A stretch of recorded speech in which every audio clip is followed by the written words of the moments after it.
मेरी ये वीडियो आज कुछ लड़कियों को शायद बुरी लग जाए, लेकिन लगती रहे, कोई फर्क नहीं पड़ता उस चीज से। लेकिन मेरा एक सवाल है जिसका जवाब आप मुझे दे के जाना आज, कि भाई जब तुम अपने मायके में होती हो, तुम जो स्ट्रगल करती हो, तुम्हें जो मिलता है खाने को आप वही खाती हो, जो आपके माँ बाप की जैसी स्थिति होती है उस समय आपको वो वैसा खिलाते हैं, आप खाते हो आराम से, इज्जत से रहते हो, सब जब ठीक है। लेकिन जैसे ही तुम्हारी शादी होती है, तुम में कौन से सींग निकल आते हैं कि तुम्हें दूसरे के घर जाते ही ब्रांडेड कपड़े चाहिए, ब्रांडेड सूट चाहिए, तुम्हें एसी के बिना नींद नहीं आती, तुम्हें कूलर पंखे रास नहीं आते, फिर तुम वहां कलेश करती हो। भाई तुम दूसरे का घर बसाने गई हो या दूसरे का घर उजाड़ने गई हो, और अगर माँ बाप तुम्हारे उस चीज में फिर तुम्हारा सपोर्ट करने आ जाते हैं। भाई मैं भी एक लड़की हूँ और मैं अपने घर की बात आपको बता रही हूँ। अगर हर औरत, हर लड़की ये चीजें करनी शुरू करेगी ना, तो इस समाज में, इस दुनिया में कोई रिश्ता सक्सेसफुल नहीं होगा, कोई घर नहीं चलेगा।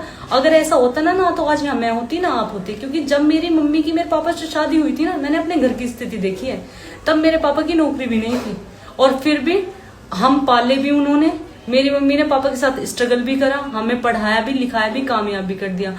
आज अगर हर औरत यही सोच ले कि बिल्कुल हमने अपने बिहार में तो जो करा, हमें ससुराल में पूरी फैसिलिटी चाहिए, भाई थिंकिंग को थोड़ा बदलो, थोड़ा बदलने की जरूरत है। जो वे ससुराल वाले हैं वे भी इंसान है, वे एलियन नहीं है, ना दूसरे ग्रह से आए कि वो तुम्हें एकदम इतनी फैसिलिटी दे देंगे। तुमने अपने घर भी कभी इन चीजों की डिमांड करी?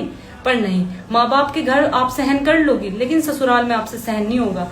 और जो ये ज्यादातर महिलाएं, मोस्टली लड़कियां कर रही है ना, इनके चक्कर में जो दो चार बेचारी परेशान है ना, उनकी और नहीं सुनी जा रही है, सबको फिर एक राह हक्का जा रहा है। तो बहनों थोड़ा सा अपने माइंड को चेंज करो, इन चीजों से काम नहीं चलेगा। ससुराल में तुम्हें कितना टाइम बिताना है, मायके में तुम ज्यादा से ज्यादा 20 साल 25 साल रह सकती हो, बाकी की जिंदगी जो है ना ससुराल से ही कटनी है, ससुराल में ही रहोगे। आप उनके साथ ऐसा रवैया करती हो, और अगर बाय चांस दो चार बात सास बोल भी दे या ससुर बोल दे, तो फिर तुम 498 एक को लेकर खड़े हो जाते हो कि चलो जी हम तो दहेज का मुकदमा लिखवाएंगे इन पे।